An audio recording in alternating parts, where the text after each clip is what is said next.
You don't drive your car for a little while and then you come to get in it. As soon as you open the door, all you get on your dashboard is low battery, please start engine.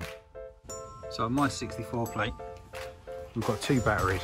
We've got the main battery, and then over on the left hand side as well, you've got the battery to help with the stop start.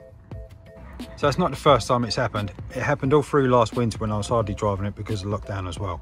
But I've never had a problem starting. It's always started first time. So I want to make sure it's either going to be this battery or that battery. What's the best way of finding out though?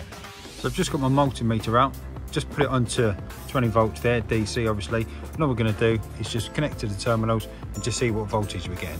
So with the negative just touching the terminal there, positive just tapping on here, we can see what we get on the reading, 11.96. So ideally it should be a lot more than that. Obviously when the engine's running it's going to be charging, but that is low. So I'm guessing it's going to be this one, but let's check the other one just in case. So same thing on this side, I've just got the meter sat there, I've got the negative terminal just touching there.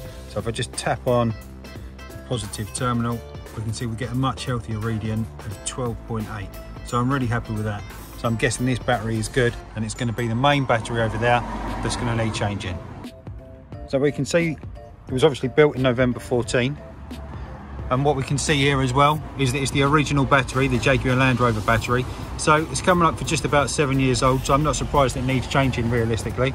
So I'm going to get a new one ordered and then we'll get another video where I'm going to swap this out. Hopefully that's been useful for helping you diagnose which battery it is that you need to replace.